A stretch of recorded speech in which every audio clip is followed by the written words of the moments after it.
This is going to be a tough play.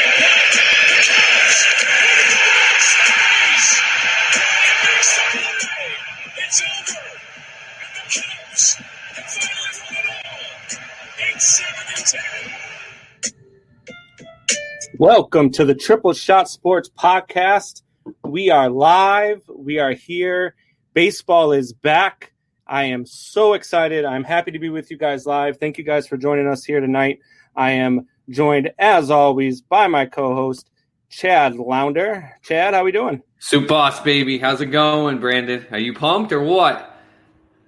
How can I not be pumped, man? Baseball is back, baby. I was sitting there today. I had my daughter's final day in her cheer camp before she goes to normal practices, and it's just getting raped with notifications, ESPN, and I'm like, it almost just feels like it can't be real. Like, I just kind of feel like it's a joke. Like, I'm waiting for it. And of course, now we sit here and we look and got the game going, and it's just pouring rain. I told you I didn't know if they were going to get it started, but we might be sitting here just waiting for the next game. But I just can't believe there are real sports on right now that, again, other sports have been on, but the major sports, I'm so pumped for it. So, hey, look, I don't know about you, but us Cubs fans, we don't mind rain delays anymore. Not after 2016, baby. You got to find a way to tie it back every time, don't you, man? Every time. I'll tell you right now, man. Man, I don't want to pick up your tears if they just shit the bed this season. That was by far the best season. That was the World Series that year was amazing. And you know what's funny too? That was a great World Series. That World Series. I'm a Cubs fan, but I thought that World Series was the best World Series out there.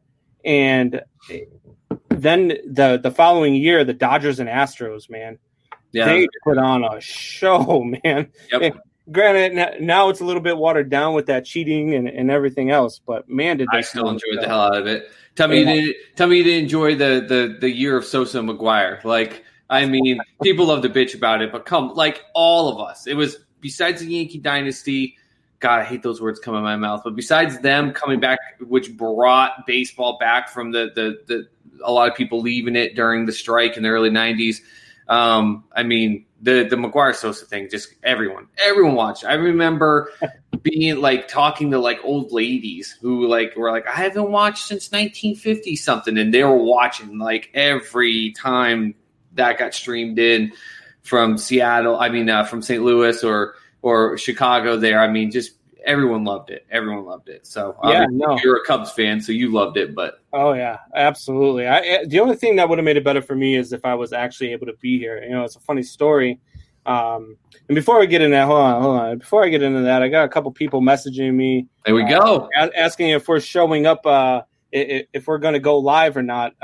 Hopefully we are showing up on Facebook. I'm going to check my phone here real quick. Hey, this is why, just in case anyone's listening, I put on the post. We were running a test. This is for the future, but we're hoping to run a test with it. But I'm on our page right now, and I see it. Oh, you see it? Okay, perfect. Yeah. All right, so we're good to go. So for you guys that are showing up and here, I just see Wayne Gregoire just joined in on the show. Well, what's going on, buddy? How we doing over there in New Hampshire? We are finally baseball. Finally for baseball, or finally that we showed our beautiful faces, Wayne? Is that what it is? Is that what it is? I think he's saying finally we finally showed up. We did start a little bit late. I apologize, guys. We're still getting used to this whole StreamYard thing. We had some technical difficulties. I'm still trying to figure out everything. I ended up having to unplug my mixer and go straight from the MacBook tonight. So hopefully the quality is good. Hopefully you guys can hear us. So if you guys can, give us some feedback, let us know if everything sounds good. And we hope that you guys will enjoy the show. Yeah, and leave your comments. Obviously, we just saw Wayne pop up, which is great. Let us know some things you're thinking. Give us your comments on stuff as we start talking through this. Baseball's back. Start talking about that. Yeah. Just share with us. But while I got a chance, Brandon, all the credit to you. Just so everyone knows, I've had just a crazy week playing the dad role in every aspect, daughter's band, cheer camp, and all these other things, and full attention to my boys and work. And we've gotten ready to do all this testing. It's all been Brandon. Kudos to you, man. So any of these issues that we're going through, next week when you've got my full ability, hopefully we won't have those things. But kudos to you to even get us to where we're at here today. So I'm pumped. Let's do this thing. And I appreciate it. for all my New England fans out there, I was trying to decide what to put for a backdrop. You see Brandon there has got all of his Chicago stuff he's representing. But I didn't know, seeing I live in Oklahoma City, if I wanted to do the Boston skyline and then the Oklahoma City skyline. But with how it's kind of it would be wide like that. Yeah, if you did that. But with how it normally shows up, I'll probably just do the single banner Boston City of Champions. But I've got my Patriot World Series jersey on. I got my Patriot shirt on, and I'm drinking Sam Summer. So how many of those Sam Summers have you had? Because you just said you had your Patriots World Series jersey on. No, I had my Red Sox World Series jersey on, and then that. I won't answer that other question. I don't want a chance for Facebook to take us off for any reason. Yes. Hey, look, I mean, we got shows on the RTF Sports Network, like what was the one I was watching? I like it a lot. Strikeout Beer. They do a really good show on the RTF Sports Network. They had a whiskey night the other night where they were just sampling whiskey, and they had callers come in, and so freaking Wayne. Wayne says, "There's something wrong with the video. It looks like I'm wearing a blouse or something." Oh, never mind. Hey, not only is way to go, Wayne, but this is a throwback, Wayne. This is a 1984 Ryan Sandberg. It's got the Eastern Division Champions patch on it. It's a Cooperstown edition. And look, you can say all you want, but here come the comments, man. Here come the comments. All right. So anyway, hey, someone in the comments right now, do me a huge favor. Just say, "Let's go Cardinals." Just piss Brandon off. Let's get his energy going. You will be removed right away. I will start muting the Mike Soup Boss's mic. That's okay. Ryan Lawless is here. Ryan, Ryan, what's up, buddy? My girlfriend Michelle is there. Hi, babe. She says, "Go White Sox." I say Sox, even though I see the black heart. I'm gonna go with it being half that. So she's carrying obviously the relationship as it is because I'm gonna consider it halfway. It just says Sox. She didn't say White Sox. So we're plus Carlton Fisk played there, so it's almost like an attachment by association. It's like I tell her all the time. If you can name me more than 2 starters on the team, then you can start talking trash. If you can't name me more than 2 starters on your team, you can't come at me with trash. Yeah, let me find out the way that I can completely put a wall in front of you so you can't say shit to me. Love you, darling. I love you, though, baby. Well, see, that's the good thing about being the host, though, because I could just do this to you, and then you can't even talk to us, and I get to say whatever I want. I was going to say, come on, man, unmute me before I go all the way with that. A little Star-Lord action into it. I know language. Yeah. But no, I mean, getting back into it, I mean, we were talking about, rain delays and bringing the Cubs and everything. You know, that World Series, I actually had a chance to come down here. I had a buddy of mine who is, there you go. My son got in on it. There it is. Alan! Alan, go to bed. Alan, that $50 I promised you, it will be coming to you at some point before the season's over. Look for it in a very unmarked. Yeah, but see, now you just get a hold of it. Now you owe him $50, and he's gonna collect. That's okay. I'll steal it from you some way in fantasy sports, and it'll be like I don't want to feel bad. It's bad enough that's your dad's a big Cubbies fan. I'll just give it. I'm just kidding. I literally, as I've shown you, I have zero care to have anything against the Cubs. I thought it was great that they will win that World Series. I've told you over and over, I will not be shocked. I love your comment that they are American League playing in the National League and with the whole DH thing, which, God, I got blown up by Stanton's home run. We'll get on that. I just was waiting for the records that were broken because of the game. But, I mean, I'm all for it. I just loved my boys and I love watching YouTube gamers. And my couple favorite that I have are just the guys, they just get heated and they just – go nuts. And for me, I just see it with you when I start bringing up the Cardinals, you just get so pissed. You get heated. Like, no, like out of all of them, like I mess with White Sox fans all the time. My girlfriend will tell you this. Her dad will tell you this because he's a White Sox fan too. I mess with them all the time. I love to joke around. We have a good time. But when it comes down, I don't hate the White Sox. If they win, great for them. I'm not going to cheer for them. I'll be happy for my friends who are White Sox fans.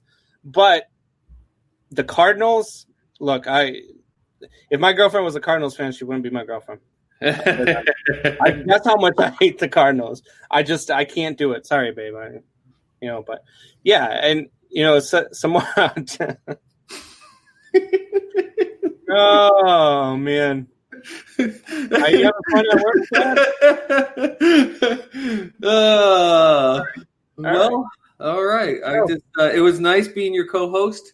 It took me three and a quarter episodes, not even.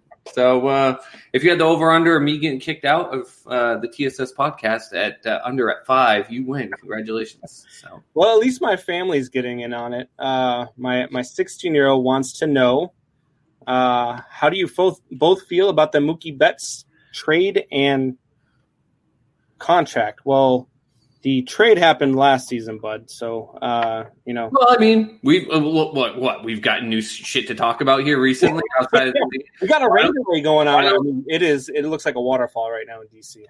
But yeah, go ahead. So, how did you feel as a Red Sox fan? How did you feel about the trade? I mean, it obviously was a big hit. Like, you never want to see any team doesn't want to see the homegrown players get the boot, right? You see them come up, you see them succeed. They came through your system.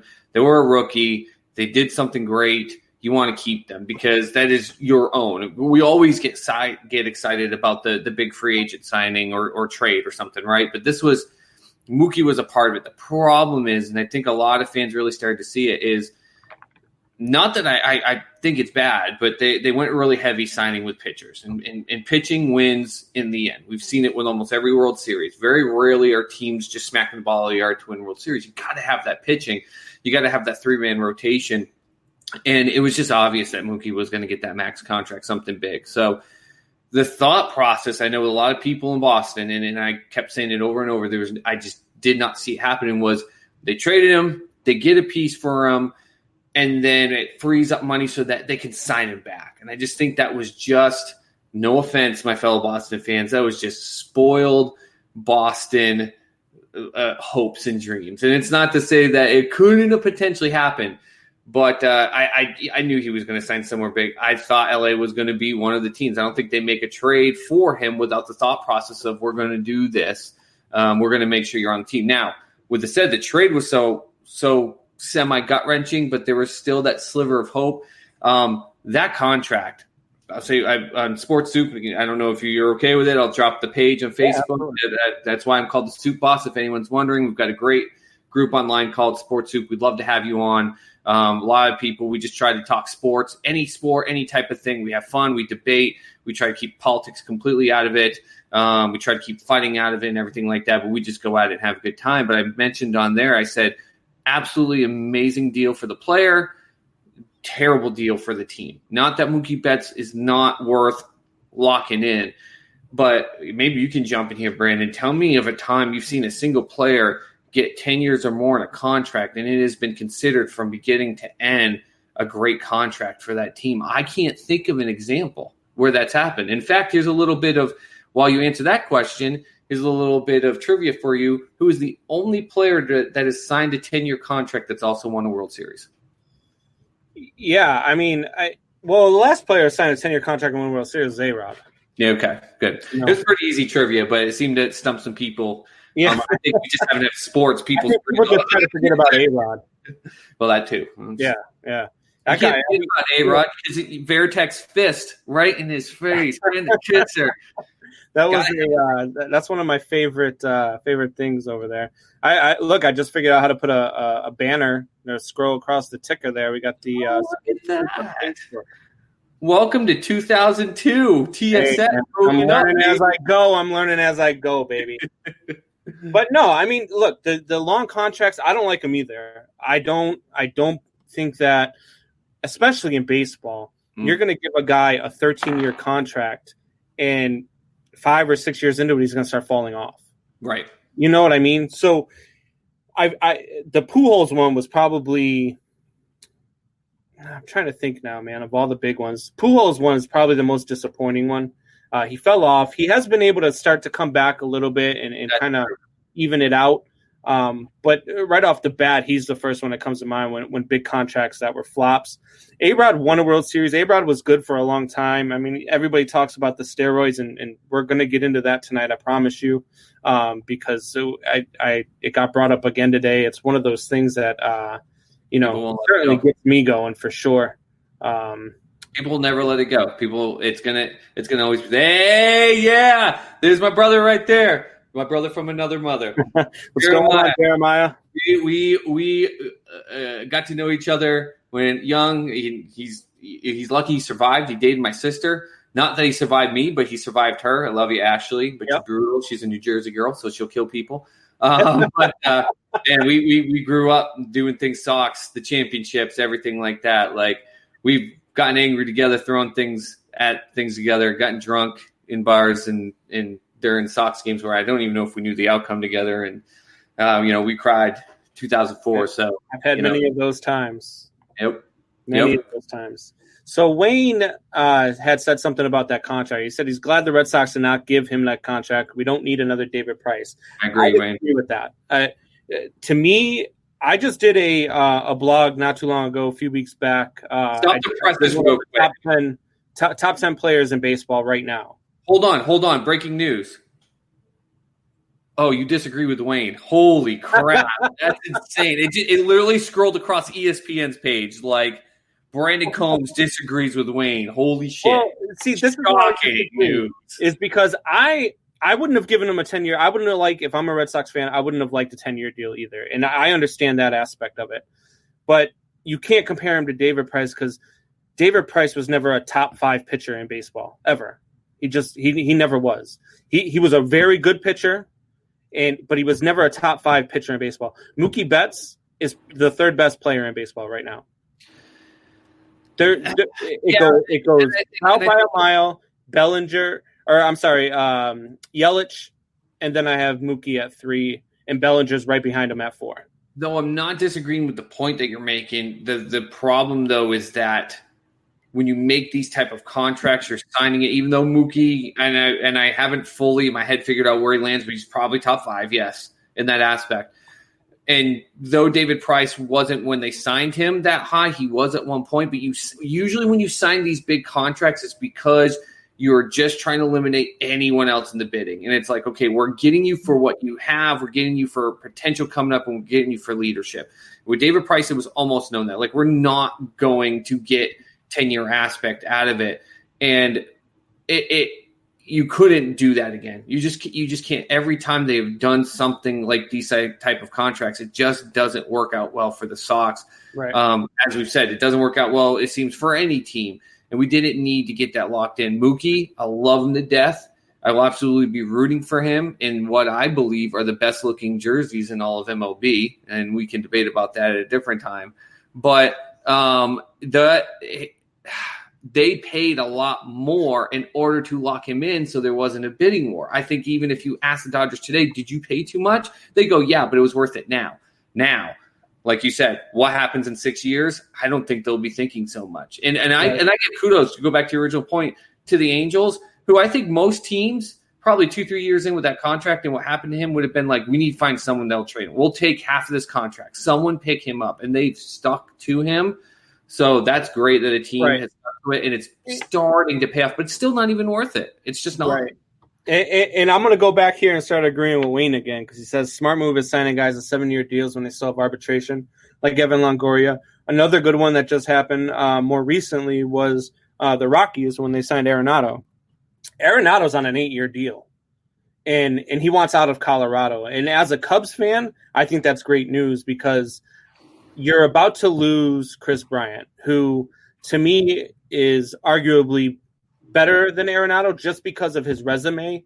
He in his first 3 years, he won a Rookie of the Year, an MVP, and a World Series. Yeah. So the guy, his resume is more impressive than Arenado, but I think Arenado's numbers surpass him there. So it's one of those where I like the idea that they went and signed him to an 8-year deal. Arenado, and now the Cubs are going to lose out on Chris Bryant because he wants that Mike Trout, Bryce Harper type number. Right. And for a guy who's been injured a whole hell of a lot through the last 2 or 3 seasons, that's a lot to ask. And if you're not going to give that team, I mean, the Cubs offered him a 10-year deal reportedly, and he turned it down. And if you're going to turn down that type of money, and you're going to turn that down, and you've been injured, you're walking the thin line. Oh, he really is. He's walking a thin line, except for the fact that here's the difference. I had to literally just sit here while you were talking to kind of get an age difference because I didn't know how old Arenado is. Want to know why? Because he plays for Colorado. And we talked about this when we talked about the whole who will have a better career, Henry or Ezekiel Elliott. And I said Ezekiel because of where he plays. Where you play makes a difference. Chicago, especially once the Cubs won the World Series, ton of attention, the lovable losers. They finally got it over. Everyone on that team became close to a household name. Chris Bryant has at least the aspect of being a household name where Arenado doesn't. So I think you're 100% right. He is walking a thin line, but I think if his agent's smart enough, he knows his name carries weight where they'll get him something. And I think what will be funny is how much different it will be compared to what, like you said, what the Cubs had offered him. Because I heard the same thing. They had offered him a 10-year deal. He turned it down. So how much more or less was that? And we're looking at the Mookie Betts thing here where they did offer him something, and now you look at the deal he got, and I mean, he for himself, he made the right deal. He's for Mookie, it's a great deal. For the Dodgers, not so much. Right? No, that's fine with me. I'm not a big. The Dodgers are just Red Sox West, so we're just going to keep pumping them the guys that we overpay to start with, and then throw them their way, and then they can deal with the trash afterwards. To me, they can keep signing those 13-year deals. And, that's fine with me. Enjoy the success for the next 5 years, and then have to rebuild. They could pick up the Josh Beckett's and the and the David Prices and from us, and and the Red Sox. I mean, God, what was that trade that worked out so well for the Red Sox? Where it was like you guys got 2 guys back for 5 All-Stars back in the day when you guys gave up. It's when we got Beckett Crawford and gave up Carl Crawford. Carl Crawford, yeah.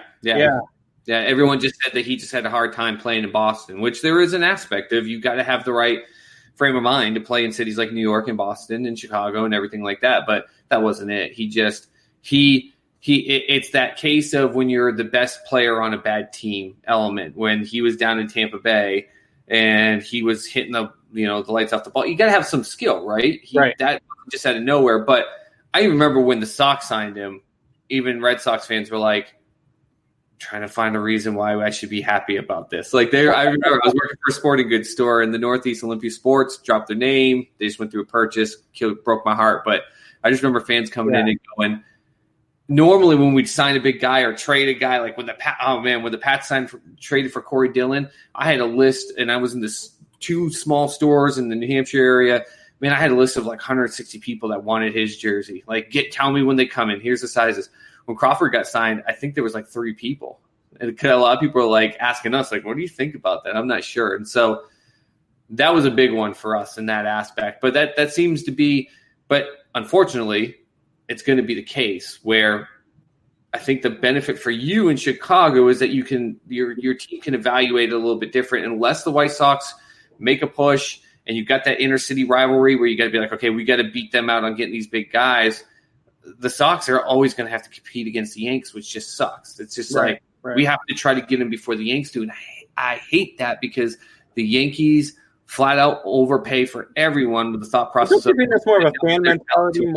Isn't that more of a fan mentality than it is a ownership mentality? I think the ownership, I don't think they feel like they need to get somebody before another team gets them. Obviously, with teams within your division, you're always competing and you always want to land the big, but you want to land what fits your organization. I mean, you guys got Xander Bogaerts out there right now at shortstop. So if Javi Baez goes on the market, are you guys trying to fight him for the Yankees, even though shortstop's a filled-up position, just because you want to get that guy over the Yankees? It depends on what Xander Bogaerts does. Right, what you just said. Let's say Xander goes out and just lays a huge goose egg and just shits all over the field in this short season. Yeah, the fans are going to call for his head, and they're going to want a better option, and that is the challenge even for anyone. That's why, when we won the World Series, what's-his-face went to Chicago, he probably has less stress dealing with making decisions out there, even though it's a big city, because you don't have that, because the fans are about to lynch us and burn the stadium to the ground. We need to do this to appease them. And they try to do their best to balance that with actually, making sure that it's the right talent. But I mean, Crawford was a huge example of that.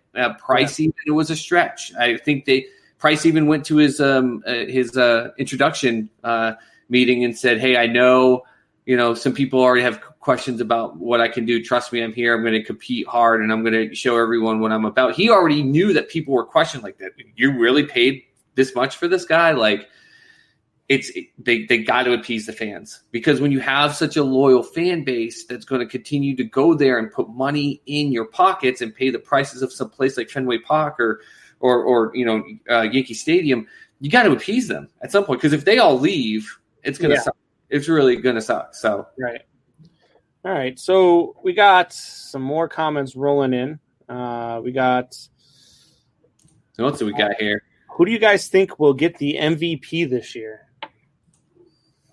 Man, that's a good one.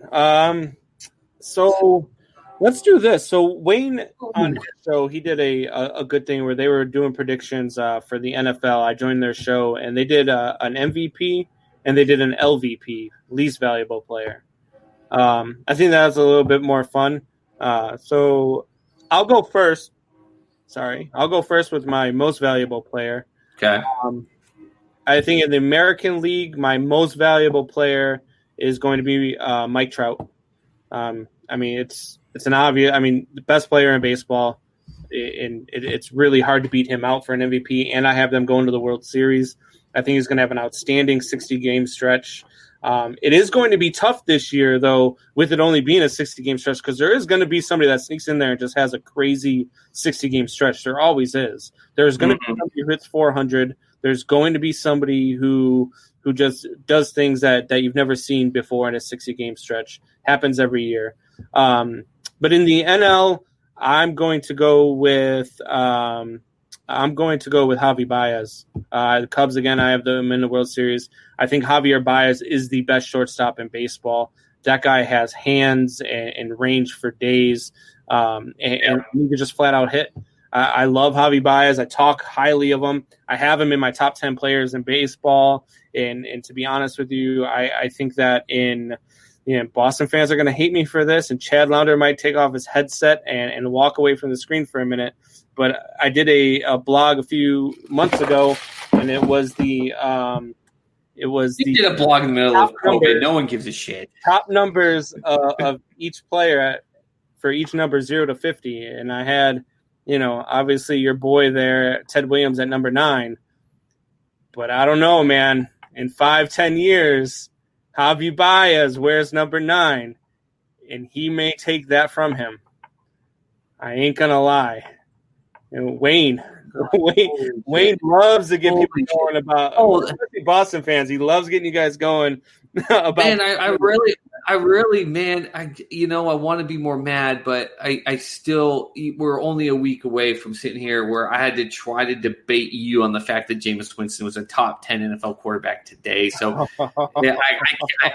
I want to be mad at you, but I almost feel like it's wrong. It's kind of like, the kid that's going, got half a leg and he's trying to be on, he on the teeter totter or anything. You kick his leg out from it. Like, it'd just be rude. It'd be mean. So, I don't want it. Yeah, so I have Javi Baez and I have Mike Trout as my MVPs. Who's your MVPs? So I'm going to go on the AL and just say it because it makes me sick to my stomach by Aaron Judge. There we go. If you need to go back and play and slow it down, I don't give two craps. But I don't. The reason why I think for he who shall not be named that we'll get it is because, as I said, they play in this wiffle ball, right? Freaking stadium. It's a glorified wiffle ball field, which already makes him look even bigger than he already is, which he's a beast. But I think there's going to be a lot of aspects with the fact that the National League will have the DH aspect and all the teams kind of playing on that field. And the mentality I think you're going to see as the season gets going, you're going to see runs up more, and the thought process is we got to out-hit the other team. Like, pitching is going to be obviously very important, and I think it's going to make the good pitchers even look even more dominant. but runs are going to go up, and that's going to turn around and put the pressure on the teams for their big hitters. Say, hey, go out there and just absolutely every time. Don't try to hit up the middle. Try to hit up the middle 500 feet. Let's really try to do that. And I think Aaron just has that opportunity. He's a friggin' giant among boys. And then he's in I could build a wiffle ball field in my backyard and stand in it, and I would feel like how he stands in the middle of Yankee Stadium, because that thing is a joke of a professional ball field. So I'm going to give it to him just on that. I think obviously New York, he's going to create excitement. I think they win the AL East. There's a lot of people would think that, the Yankees got screwed, and so he'll be the person that's driving that kind of, beating that drum or or trash can in that aspect there. So what did Wayne say? NL LVP Javier Baez, 250 tops, error. And for my NL, it's going to go with my team that I have picked to win the whole thing. That's going to go all the way. I think they're going to face the Twins in the World Series, win it in 6. If you listen to our podcast, my pick there. It's the Braves, and I always pronounce his name wrong. But Ronald, how the hell do you pronounce his last name? Acuna Jr. Yeah, I just think. Man, he was the NL rookie 2 years ago. 41 homers. He almost stole 40 bases. I mean, he's just continued to get upswing. And I know there's the aspect, you got Cody Bellinger, you got Mookie Betts now, and then all that, you got the stuff. Christian Yelich, who you bring up quite a bit in that aspect. I'm a Bryce Harper fan in the fact that I love the fact that everyone hates him, but I think he is that the haters are right. I don't think he's as good as people the people that love him make him out to be, including his mom and his dad. Yeah. So I don't think he's that, but I think it'll be Ronald. I think he gets it in the NL. I think he's going to just be a beast, and he's going to drive the Braves all the way through. So, okay, it's not a bad one. So LVP in the American League, I am going to go with. Oh man, that's a good one. I think this is an interesting category because what is it based on? It's based on people that have potential to be MVP and just crap the bed, or is it just straight up that are just going to be the least valuable person to their team? For me, I always like to put up like a star who on a team that should make the playoffs but probably won't. Or should have been even though we don't have an All-Star game, should have been an All-Star and won't. So you might not like this one, but I'm gonna go with your boy Xander Bogaerts over there in Boston. I think Boston's gonna have a tough go of it. I don't think they have the pitching to stay in this division with Tampa, with the Yankees. I don't think that they're gonna get a wild card. I think they're gonna have a rough 60-game stretch, especially playing the NL and AL East. I mean, you have got some really good offenses in both of those divisions. And you're going to have to face them day in and day out. When you're not playing the Yankees, granted, you do have, Baltimore, but you still have to deal with Tampa. You still have to deal with Atlanta. You still have to deal with Washington. You still have to deal with Philly. And I just don't think they have the pitching to do it. And I think that's going to put a lot of weight on that offense's shoulders. And I don't think that Xander is going to have a very good 60-game stretch. Okay. Well, I don't knock you for it. I don't think you'll be right.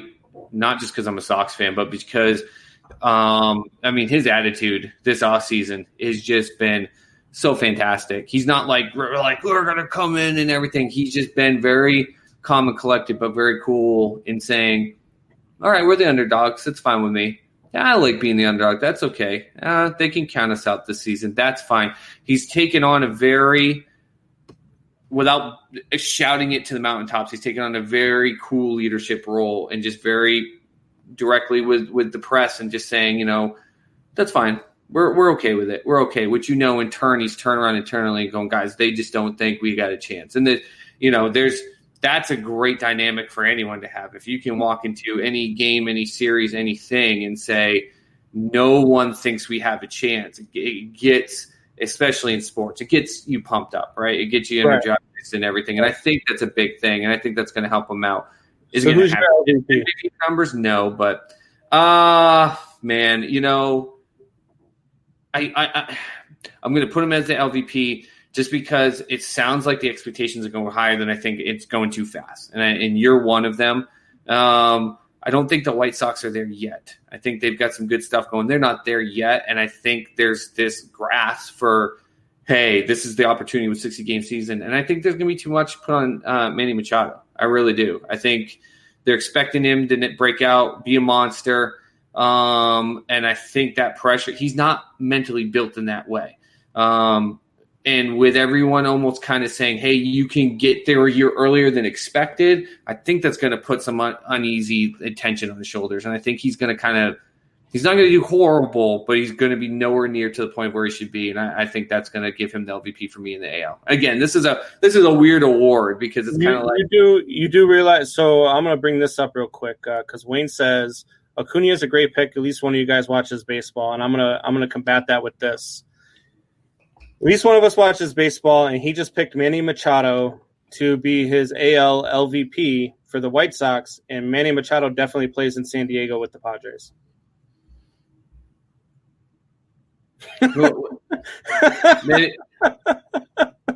No, that's right. Machado. They wanted Machado. No, what's his face? See, I don't even give two craps. The kid in the White Sox. Whatever. I've got the Padres on my mind because they're going to do really, really good. For the White Sox? What? You're talking about the shortstop for the White Sox, Tim Anderson? No, not Tim Anderson. Moncada? He's not the one with the Moncada. Moncada. Yes. Machado, Moncada, Tomato, Tomato. Okay. All right. Yeah. All right. So I was wrong. So I need to do that about 168 more times just to get to your Jameis Winston. Horrible take. We'll talk about and that. And then we'll be even there. So, but no, Moncada, we'll have. I just think it'll be too much. That's who I'm talking about. He's gonna. I just think he's not gonna want that pressure on him. I think if people would just relax and say, "Show us something good." Here, just show us some improvement and we'll be happy. And next year we'll go for it. I think he would do great. But I hear you're like the 10th person I've heard, like, I think they're going to be a year early. That's unnerving on a kid his age and someone that's not built mentally to go through that. He doesn't want to hear that. That kid's a stud. He doesn't want it. That kid's a stud. He's a stud, but they're ready. They're going to come up and they're going to sneak up on the Twins in this 60-game sprint. They may not overtake the Twins, but they're going to be there, and they're a good team. They're really I've got White Sox fans here that are listening, and I like to give them so much crap that I don't always give them praise. But the White Sox are ready. They're going to be fun to watch, and I think that they're poised to give the Twins a run for their money, and they may sneak out and win the AL Central. But keeping it moving, going into the NL for my least valuable player, I'm actually going to stay, and this is going to surprise you, I'm going to stay with the Cubs, and I am actually going to go with Chris Bryant. Wow. At the Cubs, we did our show. I picked the Cubs to win the World Series. Interesting. They have that, like I said, they're that AL team in the NL. They have that swag. They're ready. They want to win. But Bryant is heading into his contract year. He's going on a 60-game sprint. He's already complained about the testing. He's already complained about COVID. I think that he's just going to have a rough 60-game stretch. I think they have enough to carry him through that. Mm-hmm. I think they can still win with a subpar Chris Bryant. But that's where I'm going with my least valuable player is Chris Bryant in the National League. What about you? Oh, I'm impressed with you. That'll be. I don't know though if it's least valuable because you've put everything on the Chicago Cubs way up here, and then you think he'll be like here, and so it's not impressive to you, and your NL MVP will be. No, I'm just kidding. But are we allowing pitchers in this aspect or no? Because the pitchers goes. Okay, so I think to me it's already started. And it's why I didn't even put them in the playoffs. I've told you over and over that it takes them too long to get going the last 2 years. It's going to be hard for them in a shortened season to catch back up. I don't care if they got Mookie. I don't think it'll be enough. Clayton Kershaw is going to be your LVP. Yeah. Like he's already they now say he's on the IL. He is supposed to be everything to them. No matter how bad he even performs in the playoffs, they put it all on him. And I think he's a guy that actually can take that weight, but he just finds that way to choke. But we've started to see this the last couple seasons. He's getting hurt. He's getting dinged up. He's a big, tall, lanky guy. He doesn't seem to condition himself. The guy, like, and this is going to sound weird, but if you research Randy Johnson, he really tried to make sure he was really smart on planting and how he took care of his body and things like that to be smart because he was so tall. I don't think he does this. And we already see him now on the IL as of today, and they're going to expect him to come back. I wouldn't be shocked if he pitches a game or two and messes it up, and he's done. And that's going to kill them because what I told you about with the fact of Chris Sale already being on season ending, I actually said as a Sox fan, thank God, because I got sick of them trying to bring him back, calling these guys from Pawtucket, from Portland, and, I'll get, fly him in an hour before, and he just go out there and try to pitch, and then they lose a couple games, and the rotation's off, and it was all about when do we get Chris Sale back, or can we get him back, or can we put him in a couple innings? It just messes everything. You mess the flow up all for one player. Well, that's what's going to happen with the Dodgers this year, I think. Yeah, and I it's funny too, is because we do our show every week. We've been recording, through audio, and I'll send you, I'll send you the rundown every Wednesday or Thursday so that you could do some research and we could do our notes and stuff like that. And when I talked about the MLB predictions, we didn't talk beforehand about who we were going to pick, and both of us had the Padres winning the NL West and sneaking in there. And we don't agree on much, but I was pumped with that. I was like, oh man, I don't feel so stupid. And not a lot of people are going to have that because a lot of people just can't see past how good that Dodgers offense is. Right. But when your offense is that good, that's great. But when an offense is pressed to score 5 to 6 runs a game, they're going to struggle. I saw it with the Cubs in 2017, 2018, when they struggled coming out of that World Series because their pitching staff was depleted. They were getting older, and they didn't have the pieces to come up. They've done a horrible job with drafting pitching here in Chicago. And I love Theo and Jed, but they've done a horrible job recouping the pitching in the minor leagues. And they had nobody to step up. And when they had nobody to step up, they were just they weren't able to score runs. Yep. They were pressing so much that a team that is poised to score could average 11 runs a game. That's how good these lineups are. But when you're trying so hard and you have to put up 6 to 7 runs a game, and you have to get out in front of the other team, you can't play from behind. Like you can't get stressed out about it, and that's what's going to happen. And what was crazy, I remember that because I'm a big John Lester fan. I told you, Johnny Moe up in Boston, we love that guy.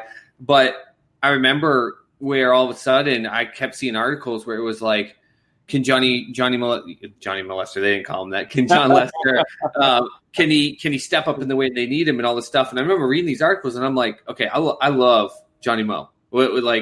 He will be just like Derek Lowe, like I told you from what he did in 2004. We'll never have to buy a beer ever again in Boston, period. Doesn't have to.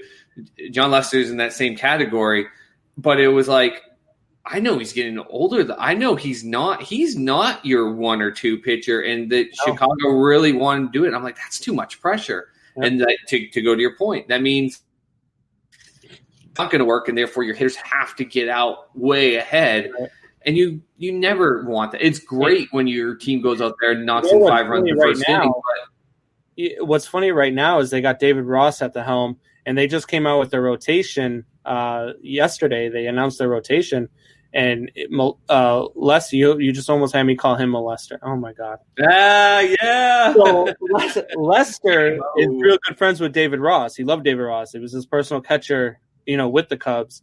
And Lester's the 4. Yeah. He's the number 4 in the rotation, and that's behind Tyler Chatwood. Yeah. And they want in just a year or two ago, they want him to be that number 2 guy. You just I don't like Lester. I don't like Lester going up against your 1. I don't care for him going up against your 2, but I'm okay with him going up against your number 4. Yeah. Oh yeah. That's where it's a really good move by Rossi. I'm not sure about ahead of Tyler Chatwood. I wish we had somebody better there. I like the Alec Mills kid that they have at the 5 slot. But yeah, Lester. It surprised me that Lester was at 4. I thought he was going to be there at 3, but maybe they want to, maybe. I don't think it's bad to him at 4, and he could step up. They want to keep him in a natural rotation, and when Quintana comes back, I think they'll submit Quintana in for Chatwood. So Quintana will take over the 3 slot, and that way Lester will still be on rest, and he doesn't have to switch from 3 to 4 and mess up his rotation. Yeah, so that's true. Thanks to Mark Dowling, by the way, telling us good job. Appreciate it, yeah, Mark. absolutely. Mark, thank you. Appreciate it. We always like the feedback. We like the words.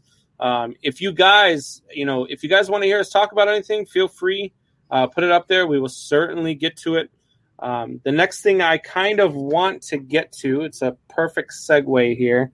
Right before the segue, do you want to, while we're talking about, hey, they can comment and everything and how we're talking about we're testing this, do you want to kind of let them know what the focus of why we got this on tonight? Yeah, so that's a good point. So tonight we went live. We're testing it. Good things happening here at Triple Shot Sports, the RTF Sports Network. Yeah, they've Michael Buckheister, Sal Peasy, Dylan Moran. They've done a wonderful job over there, and they've asked us to take on a little bit more time, do a little bit more of our show. They seem to like it, and I couldn't be more excited about it. And now they put us on video, though. They're going to look at our faces and be like, shit. I don't know. No, I mean, so they asked us to go, so we're going to be on RTF Sports Network starting August 2nd.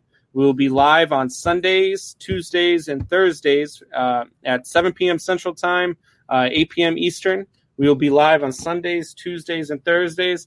And then our taped audio will go and will play on the website on Mondays, Wednesdays, and Fridays. We were on Wednesdays at 1 p.m. We're moving to Monday, Wednesday, and Friday at 5 p.m. 5 p.m. Eastern Standard Time, 4 p.m. Central Standard Time.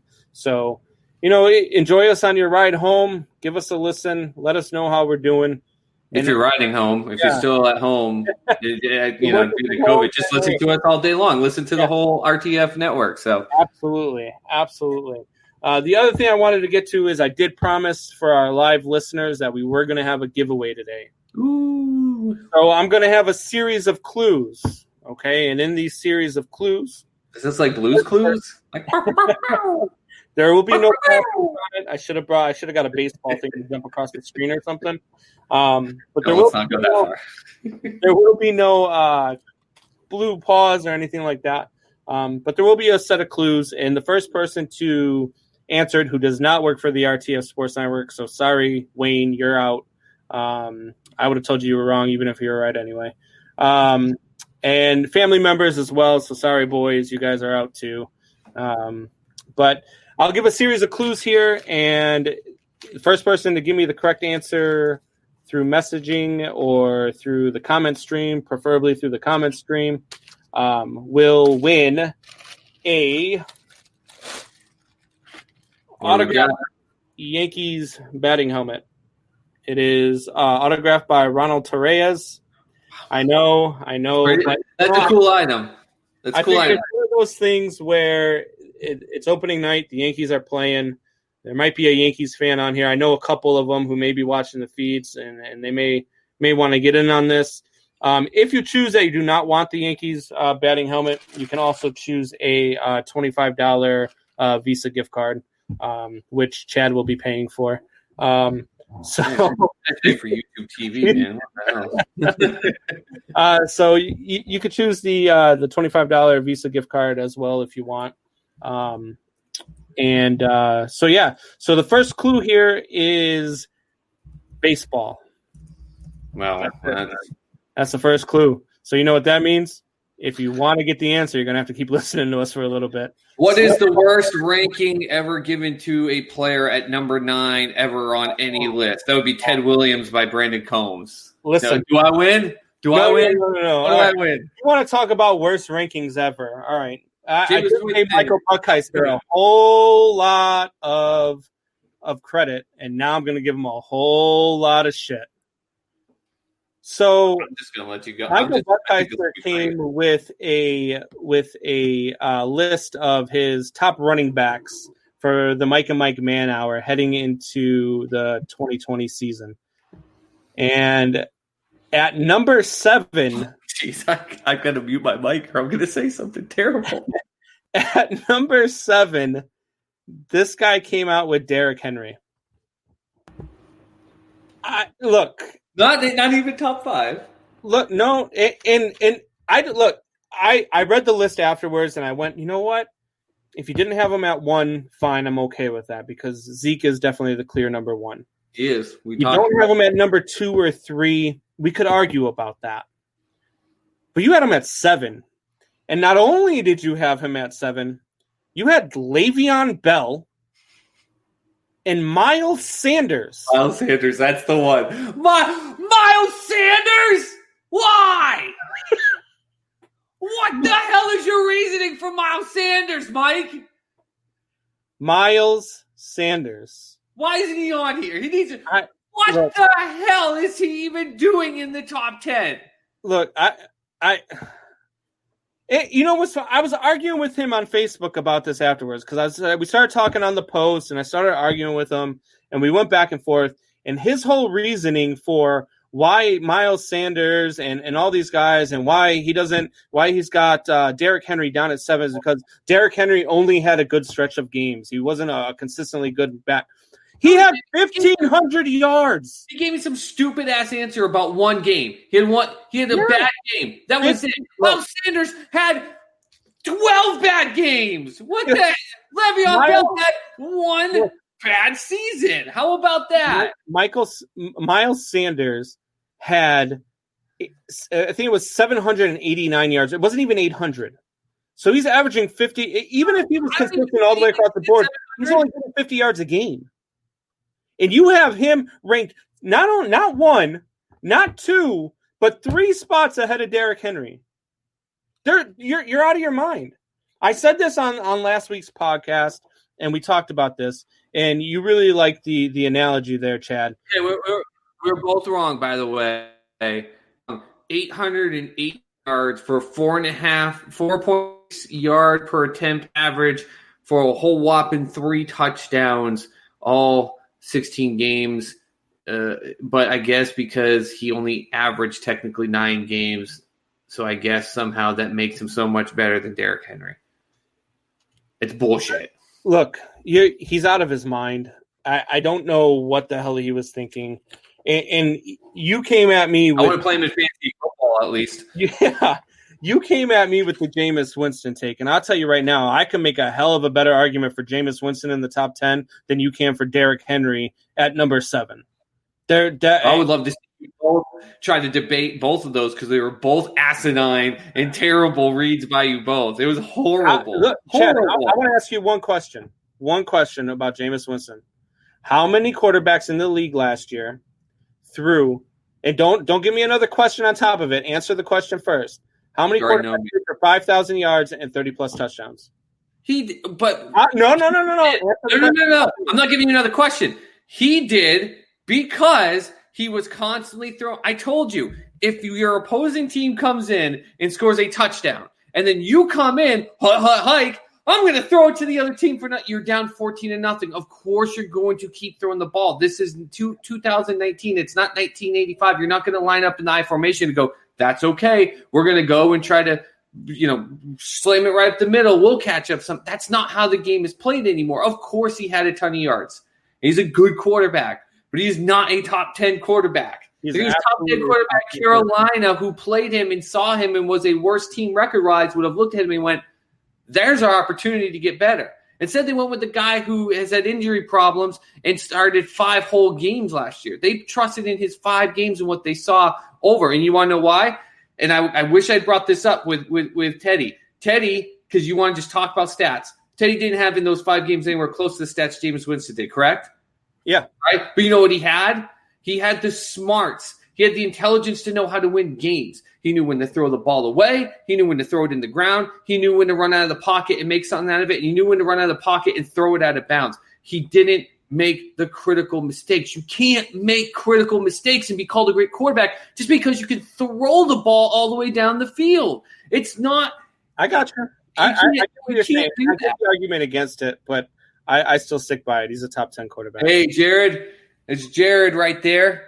Big Sox fan right there. Jared. If you get to know, if you come on Sports Soup, you get to know Jared. He has his own podcast as well. It's drinking with Jared or something around that. And yeah, he loves to drink and he loves to do podcasts. So I almost feel like.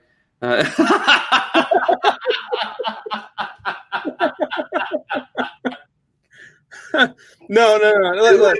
Jared needs to come on this first. Miles Sanders can lick a cow dick. Well, hey, comment of the. Can we? Look, is it Miles Sanders that can lick a cow dick, or is it Michael Buckheiser for putting him at the number 4 best running back in football? I don't know if Jared knows Michael, but I think just by association. I mean, look. You can say all you want about Derrick Henry. Sure, okay, he only had 10 or 9 good games. Great. He still had 1,500 yards. He still had 12 touchdowns. Mm. He was still the best running back in football last year behind Ezekiel Elliott. He was still tossing guys around, stiff-arming them in their back. They weren't even facing him. And if you're telling me that you would rather have Miles Sanders than to have Derrick Henry, or you'd rather have Miles Sanders than any of these guys, look, I want you to go be the general manager of the Green Bay Packers, because I would love for them to suck forever. I put it up to the Bill test when I look at these things, because Bill, as you know, loved the Kevin Falks, the check down guys, all the guys real quick, the those type of guys, but he knew when he had a chance for the Corey Dillon type of runners that he would go get them. And I know I would die if Bill Belichick would ever take Miles Sanders over Henry. Like it would blow my mind.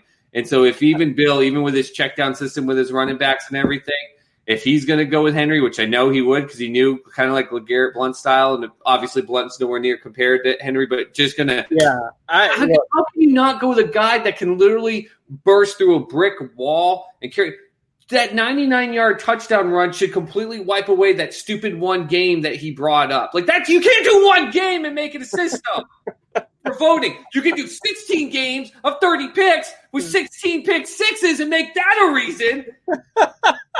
Not one. Yeah, one game. Look, I just texted Michael too to see what he was doing, and he's not on the show right now because he's actually live on his show right now.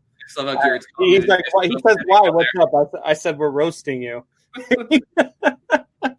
And we've got a fan commenting just about how bad it is. We're not roasting you. We're making sure you understand that your pick can lick a cow's dick. Yes, absolutely. Here's tag. My son's coming with the heat tonight. Oh man, here we go. Look, I was not angry that they decided not to go with Redskins anymore. I understand that it's a derogatory term. I get it. And I'm not here to, if you're offended by it, I get it. I understand you were offended by Redskins for whatever reason. It is what it is. If the Native Americans were offended by it, it should have absolutely been taken away. I 100% agree. But you can't even come up with a team name. I mean, just any team name, like, I mean, seriously, anything. You're just going to be the Washington football team. And I saw a comment earlier on Facebook on a separate page, and we lost him here. So I saw a comment here on a separate page, and it had said something like it would have been a better team name if they had been the Washington team whose vocational hobbies include football. That to me would have been a little bit more. I don't look. Washington football team. The organization was already a joke. They've stated that this is almost like a part-time, like a step-in name. So, quote unquote, they're still going through it. Which there's a lot of people that were close to the situation that said that, even though a lot of people think that they did the right thing, they went too fast, because this takes a long time. You don't just strip a name off and put it on, let alone our hero that we mentioned in our last podcast, who's out there trademarking all the names, right? doing his thing, and he's going to still end up getting paid. But the thing is that this takes a long time in a process, and you should have And again, it wasn't because they wanted to go through the process. They just wanted they were told by 3 major companies, you're not getting any money. Oh shit, I can't have my money go away. Done. But I commented on Sports Soup today. We have a great guy that's an admin, Zachariah McIntyre, and big Redskins fan, and he'll rib on them just because he's like, I mean, they're my team and I love them, but come on, and it's going to be a mouth.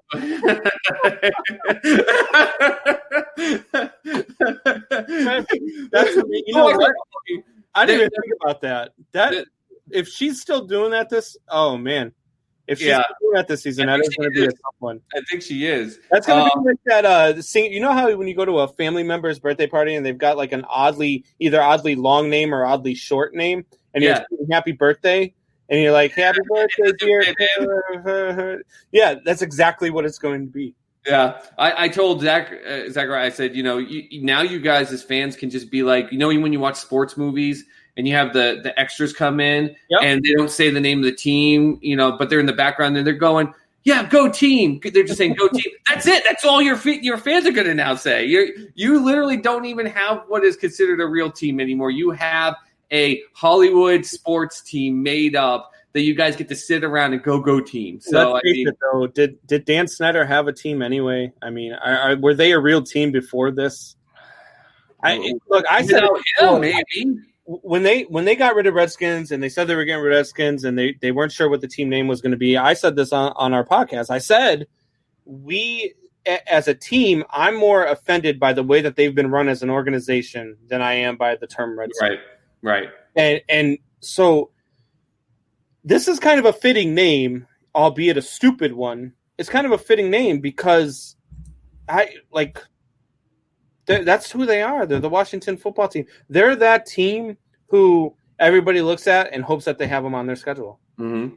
They're not a tough team. They're not a good run organization. They're not a well-coached team. Although that might change this year with new head coaching and new staff and all that. If he doesn't have a heart attack first, I mean, he can't even concentrate on coaching right now. He came in to change the culture and said he's got to worry about all the other aspects of culture, including name changes and all these other things and the sexual thing, everything. He's got to come in and deal with that stuff that he didn't even sign up for. And everyone's looking at him, and he's like, hey, we're working on it.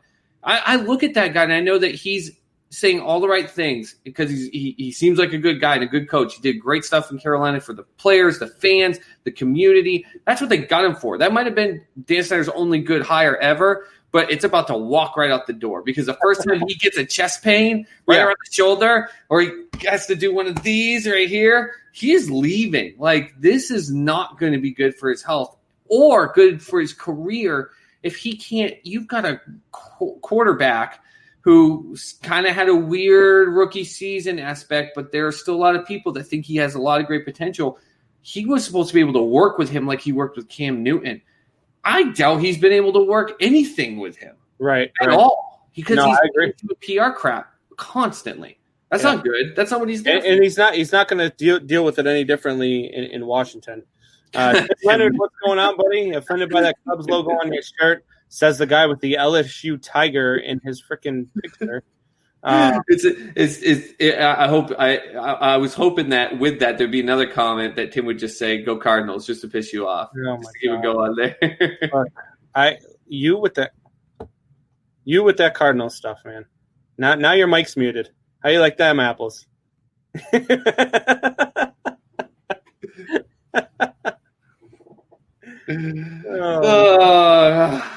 I can go back to this thing if I have to. Tim, I appreciate it. I appreciate you listening.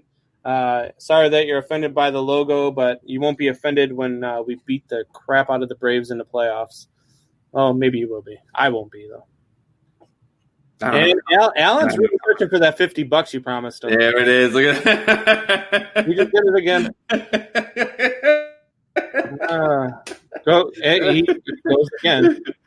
Go Cardinals, go with the hard side. Yeah. Look, I'm telling you right now. What was your okay? Let's go into this. I want to know though because you shit on them so hard you could not believe like where I kind of like put them in some way, shape, or form with things, and then I picked them. What was your excuse last year for for them. You even said you were like, "Whoa, they just got lucky at the right time." No, you don't just always just get lucky down at the here right in that time. division. It was a down year in that division. So You that's had- why. you had So they were Brewers. the best of the rest. Is that your excuse? They won the division with 90 wins. So they were Yeah, the best of the rest. Yeah, the Brewers and the Cubs in that division they couldn't get over the hump. They couldn't find a way to do it in September. It's just how it went. It was a down year in the division. And who's the team that tends to play them most often? The Their own division. The American League East gave both of those team fits, and the Cardinals. The Cardinals got lucky to have the Braves. I believe they had them twice in St. Louis, and the Cubs had to go to Atlanta twice, I believe, as opposed to sometimes you get the out of division where it's instead of 1-1, you got to go twice. Yeah. So a lot of things played into it.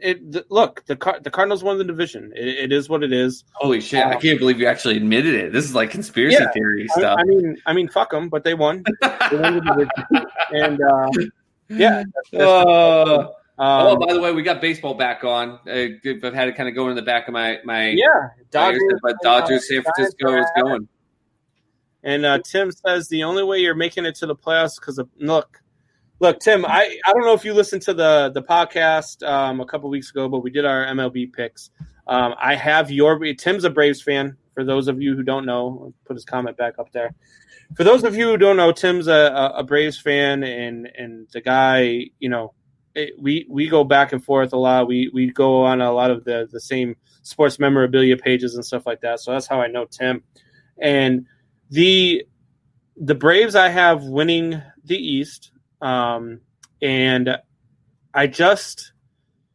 the Cubs are an American League team playing in the National League. They've got the lineup to hit with the DH, and that's the only reason I picked them this year.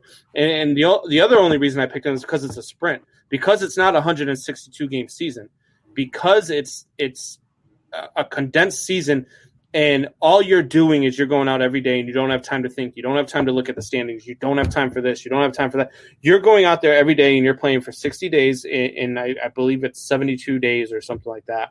So 60 games in 72 days, and you're running out there, and all you're doing is it's a playoff push. It's the best point that I think that you made in everything. When you would go into your and holy cow, Pablo Sandoval is up to bat. Man, that guy, he's got to lay off the little snacks. Shit, that Kung Fu Panda God. Anyways, I mean, it's the best point that you made. They're an American League team playing in the National League, and with how things are set up right now, it benefits them. It really does. It's the best point that you made. I think it's actually good. I've said I wouldn't be shocked if they went all the way, but I think at least you got to give Tim the credit. As he said, they're making the playoffs because the playoff record was 10. They're still, according to him, they're still going to get the 7th seed. I mean, that's still something then, at least. He's kind of giving you a little bit of respect there. Look, it's easy to talk when your team's like you're a fan of the Braves. You're a fan of if you're a fan of the Marlins and coming at me, I could spit at you all day. Your team's going to be good this year, Tim. The Braves are going to be good. Tim, your team's going to win the World Series. If you listen to it, Chad actually picked the Braves to win the World Series this year. He's got them beating the Twins in 6, I believe he said. Yep. So I think that would be a great World Series. I told you that. I think it would be a. Do you want to let everyone know what your pick was for the World Series? What was your pick for the World Series? You're chuckling, because just so everyone knows, Brandon aspires to be a WWE writer. Story. You want to talk about? You think I'm a WWE writer, and you think I have it just because it's Joe Madden and just because it's the Cubs, and it would be a great story. You have to admit that. Oh no, it would be a great storyline. That's what WWE writers do. But I really feel like those two teams are built to win in a 60-game season. If it was a 162-game season, I would not have the Cubs winning the division, and I would not have them going to the World Series.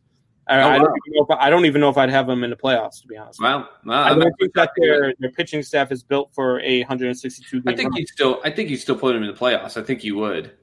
I don't know. I might, because I do think that they're the second best team in the division. I think it's them and the Brewers, and I think the Cardinals are back. The Cardinals, they don't. I just don't think you go from a team that you pick to win the World Series and then out of the playoffs as a whole. Well, because a 60-game sprint is a whole lot different. It's a whole different game than too. So I don't know if I would have them in there. I'd actually I'd have to sit there and look at their 162 game schedule and tell you who are we playing in the American League, who are we playing in the this and that. Where are we playing against the? Are we playing against the Central? Are we getting the Royals and the or are we going out to the East and getting the Orioles and all these teams that. So I want to know who we're playing. I have to look at the schedule before I make picks, just like I did even with the 60 game schedule. I think that the NL Central and AL Central really got a cakewalk as opposed to the East or the West. When you don't have to play your out of division games against the Padres of the world, the Dodgers of the world, the Braves, the Nationals, the Mets are even going to be good this year. I think you really dodged a bullet because instead you get to play the Royals, you get to play the Reds, you get to play the Pirates, you get to play teams that let's just face it, they're rebuilding, they're retooling anyways. The Reds have done a good job. The Reds are going to have a decent squad. I think they'll be in the mix next year. I don't think that they'll be in the mix in the 60 game sprint. But I don't know. I just Jared Bear. I was about to say, but we were talking. I looked, and Mookie ran out there, got the second out, ran out right, and he does, Jared. That man, that you know jersey, why he looks that jersey. It's because it's the best looking jersey in baseball. Yeah, I mean, if you want to look at it from the female's perspective, Brandon, of course, money makes all of us men look a hell of a lot nicer. Yeah, I mean, I'd be. He looks sexy to me too. I mean, look, for $380 million, that's there's a lot of sexiness there. Yep. No. What else did he say? That's jersey though.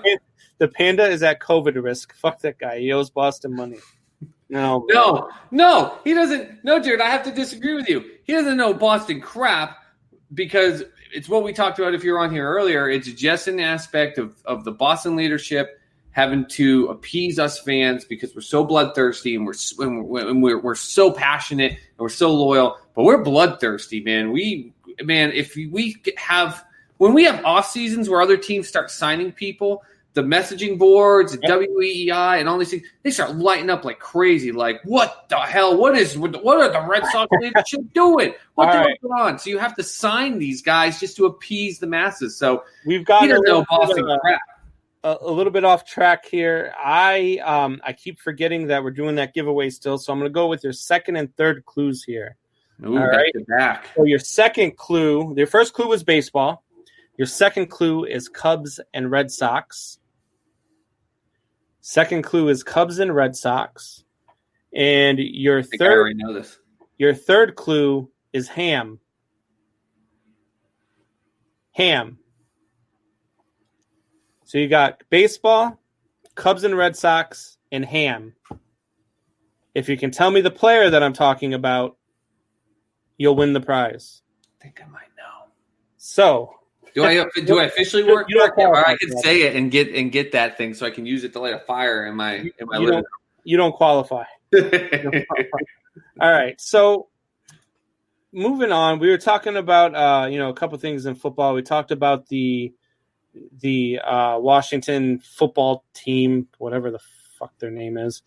We talked about Michael Buckheister and his stupid take on who's here and who's there. And then I've got a lot of people arguing with me because of my pick with the Bears.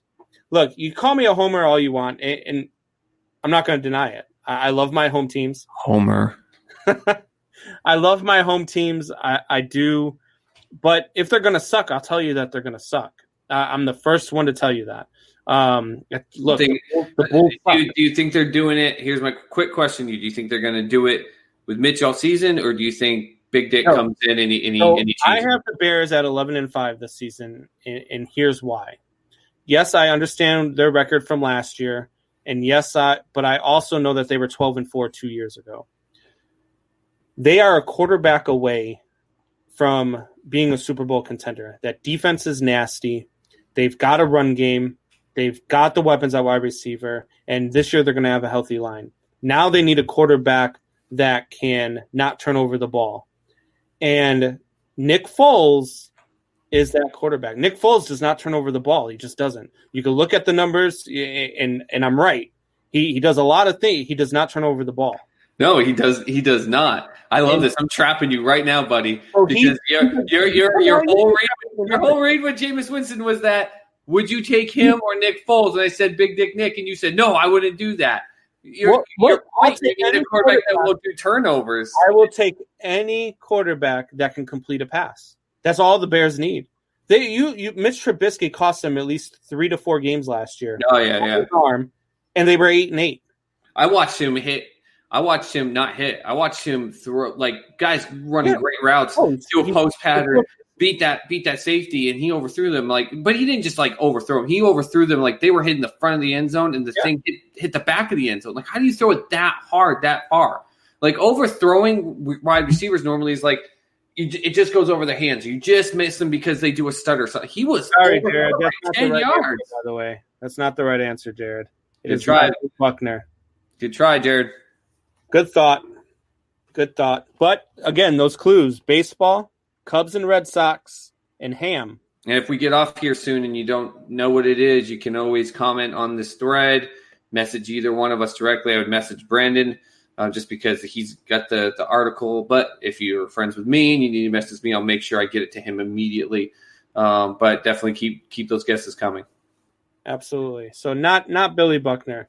But, look, I'm – with the Bears, I think what's going to happen is they're going to start Trubisky because that's what the Bears do. That's what the organization is. There's no way Ryan Pace is going to back off of that now, and he's not going to let he's not going to let them not start Trubisky. He's going to put pressure on to start Trubisky. And what's going to happen is they're going to lose to Detroit in week 1, and then they're going to lose to the lowly Giants in week 2. And that's when Nick Foles is going to step in for Trubisky. They're going to say enough is enough, and Foles is going to come in. And their schedule isn't really that tough. They're out of – look, I went on to Wayne's show, and we talked about this, and they came at me with, well, look at their out-of-division schedule. And they're I've been looking at all the schedules because I'm looking to literally game for game do our predictions to come up here on the NFL season. And I don't disagree with you, man. I don't think they're out of division schedules hard. I think the problem is you made the comment, and I agree with you. That is one of the hardest divisions internally to win. The Vikings, the Packers. But you're going to even the Lions will give you a shot.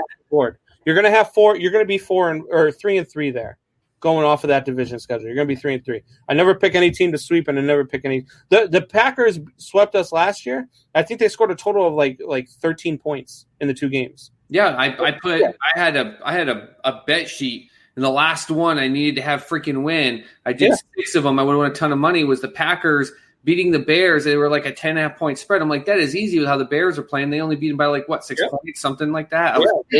So that's where I go and I look at the out of division schedule, and they're going to lose the games that they should lose. They're going to lose to the New Orleans Saints. They're going to lose to I can't remember who else they're playing. They're playing the NFC South. So I had them losing a couple. They're going to beat the Titans. I think they're going to sneak in and beat the Titans. I think they're going to. Where are they playing the Titans? Is it in Tennessee? I believe it's in Chicago. I have them losing to Tampa Bay, which is a game here in Chicago. I have them beating Carolina. I have them, So I have them at 11-5. I went game by game, and I said, look, this is a game I think they could win. There are games they could certainly lose by every stretch of the imagination, but I don't think they're going to lose those close games like they were under Mitch Trubisky, because I think Nick Foles is better at controlling the clock, and he's going to keep the defense off the field, which is something Mitch Trubisky could not do. Yeah, that's true. So they got the Giants. Yeah. I think. Where do you think on that? It's at home. I think they can get that against the Giants. Against the Colts. The Giants and Colts. Against the Colts, they're going to beat the Colts. Yeah. They're going to beat the Colts. They got the Buccaneers at home. I think the Bucs are going to win that. Yep. Let's see. Bears and Panthers. I think they're going to beat the Panthers. You guys think they're going to beat the Panthers? Yeah. It's in Carolina. Yeah. But they get New Orleans. Teddy Bridgewater is there now. They're going to be an improved team, but they're still not better than the Bears. The Bears defense, that loss of Kuechly is going to hurt them on the defensive side. And the Bears are just sound defensively. They go to L.A. I think they'll beat the Rams there. Yeah. They go against Tennessee in Tennessee, man. I think that's where I got to disagree with you there. I think where Derrick Henry versus that Bears defense. Yeah, I think they're going to lose to them. I think that's going to be a close game. I I think that they'll squeak it out. I think that I trust Nick Foles more than I trust, what the heck's his name there out of who's their quarterback there in Tennessee they just signed? Tannehill. Yeah, Tannehill. I trust Foles more than I trust Tannehill, and I don't know. That's one that could go either way for sure. You guys, if you're getting close, let's say you're accurate in what they're doing, though. But with that division, how it's always close, you have a serious trap game, and I'm not trying to joke with you here. I'm being serious. I know part of it is my fandom of the guy, but I think he showed some stuff, and it's a trap game because you've got Week 16 with Week 17 going up against the Packers to end the season, which is going to be a huge focus. On 12/27, Week 16, the Bears go to Jacksonville and play the Jaguars with Gardner Minshew. Again, not because I think Gardner Minshew and that Jaguars team gives you something explosive to worry about, but if you're within a game or you're tied or anything like that in the division and Week 17 is against the Bears at home in Chicago, that might trap them. That might be a scary game for them. Yeah, there's always those concerns of trap games. When I think of the trap, the thing I keep going back to with the Bears is that defense, man. That defense can shut down these subpar. Keep thinking the Bears will beat the Titans, Tim. The Bears are going to beat the Titans. And I got your boy. I agree with you, Tim. Trying to bet me money. Look at that. $25. They don't beat the Colts. You're betting me. I'm not betting anything with the Bears here. I tried to. No, Jared. I won't. This is his team, so you can bring that up. I'll take that bet. Ooh, and we have video proof. We don't even need to do the sports soup. Make sure people are seeing it and everything. $25. Jared, you're on.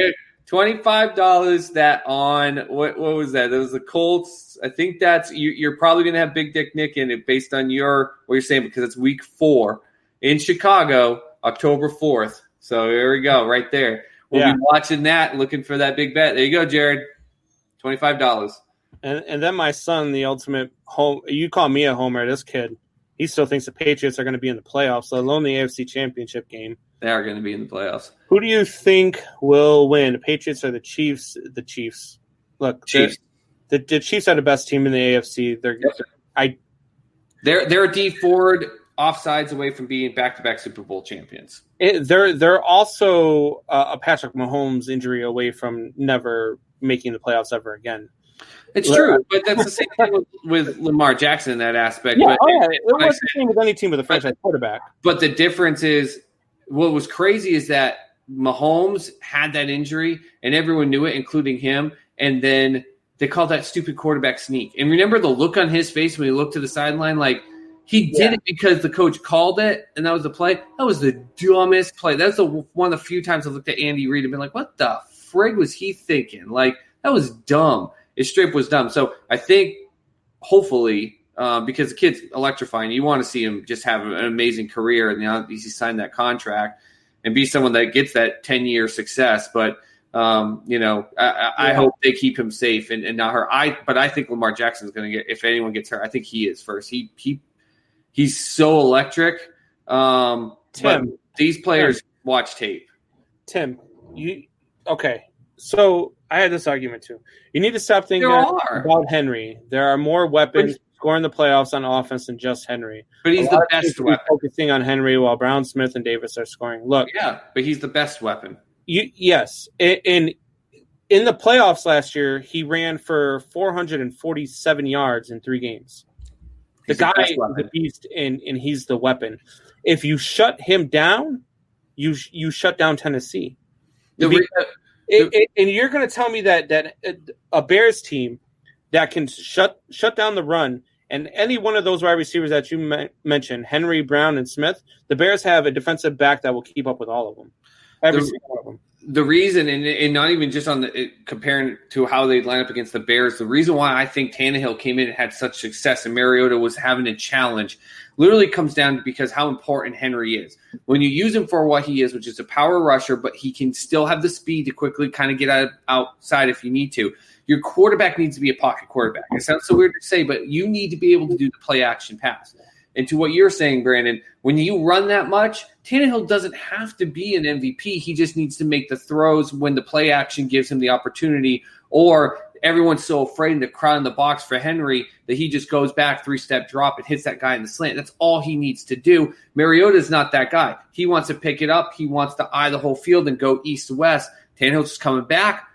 Quick read all the way through. Know which one's your best one. You throw it to the guy that's open because Henry is the weapon. And Mariota wasn't using that to his benefit. And that's why he's so good in that aspect. So, yes, you're right. All those other weapons, I agree with you. I picked Tennessee to beat New England, and I was pissed when it happened. I picked them to beat Baltimore. I said that they would give Kansas City fits. I think that is a fantastic team top to bottom. They are really good, but Henry is the weapon. If Henry does not do well, the rest of the team does not function as well, in my opinion. Honest to God, just finished a beer, so I'm sober for a minute. Titans will barely, Jared, from all the playoff teams. Ryan fucking Tannehill is going to join Miles Sanders out to pass. Amen, Jared. Amen, Jared. And you know who else is going out to pasture? The Colts. When you give me your $25. No, I can't even try to back you up, Jared. My love for Andrew Luck, and he's not there, so I'm just whatever. They did go out and they got your boy out of San Diego there. God, I can't think of names tonight. Rivers. Just because I have 612 kids and he's the only man on earth that's beating me, that doesn't make him my boy, which was a terrible move, by the way, for LA. They took 2/3 of their fan base, which were his kids, and left. So that was a terrible move for LA, by the way. No, he's the thing with Philip Rivers. Philip Rivers is always going to be that dynamic with the Jameis. Oh man, holy cow! Jameis Winston's a good quarterback. He will never be great. The same way Philip Rivers is a good quarterback, but he will never be great because he can throw. He's electric when he needs to be. He comes up with some great highlight reel items when it's necessary, but he doesn't think through the processes enough to make sure that he's always going forward to win. And that's the same thing. Philip Rivers. Thanks for joining us, buddy. Hey, Eddie likes reminding us that it was Rivers when we couldn't think of the name. It's my boy Eddie. But my boy Eddie and I, just to obviously continue to share stories of my friends, we found, by the way, Eddie, I went to San Antonio. We used to work at GameStop together, and we'd go to managers' meetings, and I would get a little bit drunk and pretend that everyone else was getting more drunk than me. But we found this place that had, like, this bread. We have pictures. It's so big and glorious. We just ate like 3 loaves of it before anything else, and they shut that restaurant down. I was so pissed. So we have that connection. With that said, I don't know why he's just saying Rivers. Jared, I hate the Colts, but I'm a Vikings fan, so need the Bears to lose. But seriously, Colts great offensive line, solid D, and Phil Daddy Daycare Rivers under center. Look, they do got a good O-line. They've got an all right defense. Philip Rivers, but who's he throwing to? I don't know. They've got no run game. Depends on how healthy T.Y. T.Y. is electrifying when he's not dealing with an injury. Look, if they play for Miles Sanders, then I'll take the Colts over him. Did you see, speaking of the Colts, what was the kid there that they drafted? Man, could you look more unexcited? Acknowledge what I said there. What? I said if they trade for Miles Sanders, I'll say the Colts are going to be. Jeez. God. No, the Colts are just always that team that even when they were good, even with Peyton Manning, even with how explosive they were, and they got to the Super Bowl, all that stuff, it's just, they just, it doesn't seem to work out. It doesn't seem to find a way. And I think they went and got a guy in Philip Rivers that's the guy. Like, right. Yeah, you can win some games, but you're probably not going to really fully get all the way through. He just looked it up. Let's go out and throw another clue out there. Another clue. So we had baseball. We had Cubs and Red Sox, and we had ham. All right? Cubs and Red Sox, baseball, and ham. The next clue is going to be 5. The next clue is 5.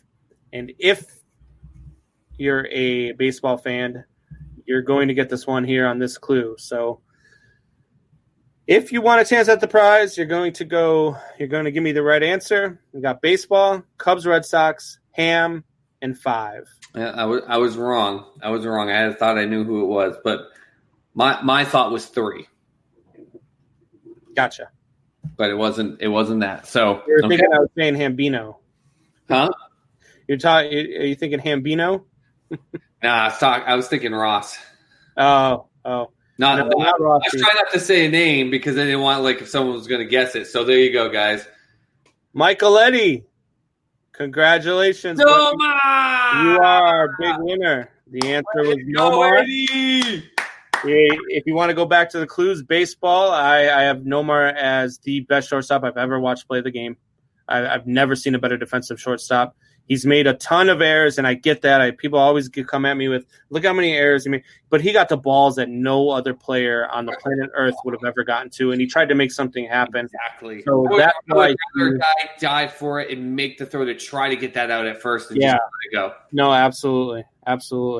And then, Cubs and Red Sox, obviously he played for both teams, got traded from the Red Sox to the Cubs when the Red Sox got that Orlando Cabrera, and then went on to win the World Series in 2004, break the curse. And they gave Nomar a ring too. Oh yeah, they gave everyone that was on that roster from spring training on got a ring. So he got that ring, and I was happy for that. Nomar definitely deserved a ring. Yeah. And then we had Ham. Obviously, he's married to Mia. I thought it was Ross with a snack because he loved to have certain snacks. So I thought that might have been a snack that he liked. Yeah. And then you said 5, and I'm like, oh, duh, Mia. Yep. Ham. I knew it. Okay. Yep. So the answer is good old Nomar. Hey, here's a question for you. What was Nomar's dad's name? No clue. Take his name, flip it around. Ramon? That's where he got his name. Really? His dad's name flipped around. I did not know that. There's your little bit of trivia. Yeah, now we get of course now you guys get the answer. We already gave it. Yeah. Now Eddie, you guys get the answer. Boy, Eddie. All right, man. All right, Michaeletti, you are I hope you're not a Red Sox fan, but if you are, you're the proud owner. Eddie, what are you doing with that right there? I mean, that's a nice piece of memorabilia, but what are you doing as a Sox fan with that? I want to see you comment. Hey, look, it's a Ronald Torreyes is the signature on there. Journeyman minor leaguer. But it's still a cool piece of memorabilia to have. Even if you're not how much I hate those Cardinals, and I do hate those Cardinals. You do? But I have an autographed Lou Brock jersey that I'll probably frame and hang up. Lou Brock is one of those guys that it doesn't matter what the jersey that he wore. Yeah. It's like us Sox fans. Like if you gave me a Derek Jeter autographed jersey, that's getting hung up. Right. And he also started with the Cubs. A lot of people don't remember that. Lou Brock started with the Cubs, and then we traded him to the Cardinals and all that. So yeah, I like it. It's a cool piece of memorabilia, something to have. If you have a man cave, you can hang it up. Michael answered your question here. So, Michael, if you don't want the Yankees helmet, I did say you could go ahead and choose a $25 Visa gift card. Just shoot me a private message and let me know which one you want to have, and we will go ahead and send whichever one your way. Eddie. Either one. I did a giveaway the other day on the Facebook page, on the Triple Shot Sports Facebook page. And I just, instead of sending her the gift card, the lady who won, I just took a snapshot of the number and the back of the card, and that way she could use it on Amazon or whatever she wanted to. You can get a nice toy for that awesome bulldog that you got there, Eddie. Yeah, there you go. I mean, that'd be a nice little chew toy. You play tug of war with a Yankees helmet. Yeah, there you go. Or you could do that. There you go. But because he's on his water, bro, because he's gonna be pissing in that helmet. The worst. Okay, I've got a story. This is how bad. So growing up in the New England area, there's a lot of Yankees fans just as much, right? Because obviously the Empire, and it's so close, in relatively of location, blah, blah, blah. And we had one night, we went out. I was living in this small city of Keene, New Hampshire, and we were just hitting the bars over and over. And we had this one guy, he was just being just an asshole as a Yankees fan. But we're like, he's drinking. We all started drinking, though. Just kept going with it. And we got really, really pissed. And he fell outside of one of the bars, and his hat came off. and I went to like toss it to him, and real quick, one of my buddies grabbed it and threw it to one of our other buddies, and I'm not saying names because I want to get pissed off. While we're helping up this guy who's a Yankees fan, but we're feeling bad. Like he fell down outside and everything we're doing, comes back and he's like, "Oh, here's your hat, man." He's like, "Yeah, thanks, man, appreciate it." Put it on. He's like, "Oh, it's wet." And we're like, "Yeah, you fell in a puddle." And he fell near a puddle. I thought maybe it fell in the puddle. Found out like 2 days later. He's like, "Why does my hat smell like piss?" And they pissed in his Yankees hat and stuck it back on his head. But we got in a car with him and we hung out with him for like 2 more hours. So it was just as much on us bogus as on him. But when people say Red Sox fans are a-holes, I usually fight it. But that was a night that they had every right to it because we were kind of a douchebag. Tim, you got to come stronger than this, buddy. Did you hear the Bears will be the next team to change their name? After they lose to the Colts, the World Wildlife Federation will officially mark them endangered and protected. Wah, wah, wah. Look, okay. The Colts an animal, though, too. So it's real life, like world. Yeah. Like, even though we all know bears are badass animals. I came to your back somehow there, Brandon. I tried to make like real world animal fights. If any team's going to end up changing their name, it's going to be your Braves. Yeah, how about that? How you like them apples? Oh, yeah, I can't do that anymore. Calm down. Yeah, can't do that anymore. Don't get us kicked off. Eddie's never going to get his money. Gosh. Yeah, that was another thing I said about Washington. I said they could just call themselves the Crimson Tide and let Alabama take over because they're probably a better run organization. A little bit more talent too. Right? I have nothing to say. I was going to say your talent level. You're probably right in terms of that. It blows me away. And even when they don't, I love how people get so pumped because they've got higher. Alabama didn't get as many 4-star players and everything. It's like that these 2- and 3-star players are going to be 4-star players in a year, right? You understand how they do this. Like everyone's shocked. Like, where did they get all these great players? Because they're better run organization. They know how to make them superstars. Yeah, look, I don't know. I can't keep going on the Washington football team because it's a dumpster fire. It's going to continue to be a dumpster fire until Dan Snyder is forced to give up his ownership, and I don't even know if they'll do that. But I think they will. Well, it depends. We'll see what happens with this investigation, but I think. We said it about the owner there for the Clippers. I think at some point, they've got to look at this and go, okay, enough's enough. You've got to go. Can I? Parrot, stop it. The chipper won't allow that. And Michael Eddie, can I donate the helmet to a Yankees fan? I would like to see it go to. You know what, Michael? That is it's you, Eddie. Look. Yes, absolutely. And you know what? I know a Yankee fan who might want it and would definitely like to have it. I would definitely send it to him. But send me your information anyway, Michael, because I will go and get you that $25 gift card too and send it to you for the good gesture. So we'll definitely do that. I'll donate the helmet and then I will get that gift card out to you. Just send me your information and we'll get that done. Justin Turner just barely missed a great diving stab over there. Hey, that was did you see that play at second base? Are they worried about getting the corona? That was a lot of sweat and a lot of close touching. That's not social distancing. Well, maybe if they had one of those NFL face masks with the holes in it. Oh my God.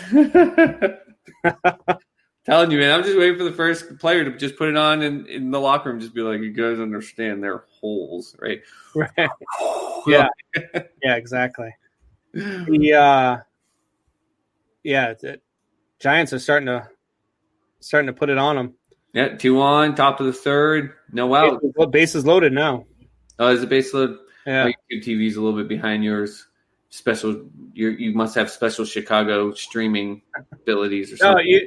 All right. So back to baseball. I have Xfinity, and this is what drives me nuts. And I've heard that this has happened to Dodgers fans. The Giants have bases loaded. Yeah, and in LA, there's been like half of the city of Los Angeles that can't see Dodgers games because the Dodgers have their own network. Yep. And certain cable providers aren't carrying them. Yep. Because they whatever the contract dispute. And I'm in that position now as a Cubs fan. The Cubs just launched the Marquee Network back in January or February, one of the two. I think it was January. But they just launched the Marquee Network, and Xfinity's not carrying them, and that's who I have for a cable provider. Yep. So I can't actually see live Cubs games unless I purchase like Hulu or which I did, or something else that doesn't black out live games. I always have the MLB, extra innings package and all that stuff because I watch so much baseball, but they black out Cubs games, in local market. And that just drives me nuts. Like, how do you take away half of your fan base because you can't get it together with the cable company on a contract dispute? No, it's the opposite. To see the games. It's the opposite. It's because they got more money elsewhere. That's just it. It's usually what ends up. I mean, welcome to my life as a Longhorn fan. Like Longhorn Network screwed the Big 12, but they don't give two craps. It's all about money, man. We've talked about you're taking away from your own city. Who, I mean, that's what we do. If we're not, at Wrigley, we're at home watching the game, we're at a bar watching the game, we're wherever watching the game. And now you're forcing us to if we want to see it, we got to change cable provider, or we've got to pay extra for Hulu, or you got to do that. I mean, that's it. You can't. Not only are you charged, I looked up to surprise my son, and he's going to hear this story now because I wasn't thinking about it, but I was looking up to surprise him to go sit up in the rooftop seats this weekend before he heads back to New Hampshire, and they're $350 a piece. Yeah, it's gonna cost me $700 for 2 tickets. Yeah, like they're and now I can't even watch the game with them on TV unless I go and buy Hulu. What are you kidding me? That's insane. It's all about those copyrights. It's money. Like it drives away the fans. But that's because it's just about anything else. You give it to the people. Tell me that you can put your games on WGN like they did for years, and you could do it on Comcast Sportsnet, and you could do it on all these other channels. But why are you doing that to your, if you're going to have a network, you're going to be like, look, whatever you guys switch to T-Mobile. There you go. Well, I have T-Mobile, and we do get MLB TV, but they black out local markets. That's the problem where I'm at. I live in Chicago, so just they'll black out Cubs and White Sox games. Actually, they black out GPS location. They black out Cardinals. No, it doesn't work. I've tried. You got an iPhone or an Android? iPhone. Well, that explains it. Yeah. Sorry, man. But it is what it is. I mean, I went and got Hulu. I'm going to pay for it regardless. I'm going to pay to watch the Cubs. I'm one of those guys that I'm going to. But see what you just said? I'm going to pay for it regardless. So you're saying they shut out 50% of the market. And I'm not saying I'm for this, but this is their thought. We'll shut out 50% of the market because we're going to get money for exclusive rights to this. The other 50%, if you want to pay for it, you can still watch it, but you got to pay for it. Now, the diehards of that 20, 25%, they're going to pay for it. And then they're going to even get up more money. And that 25 to 30% that is now blacked out, they don't care because they ended up getting more money. Money drives the world, unfortunately. It sucks, man. It sucks. No, Jared, you're right. Jared says the individual network just paid Mookie a $65 million tax-free bonus. It's smart business to go with you. You're right. It is. It's very smart business. But I feel like you're losing more money by not allowing cable subscribers to be able to view your network because of a contract dispute or whatever the case is, because somebody else bought the rights or whatever.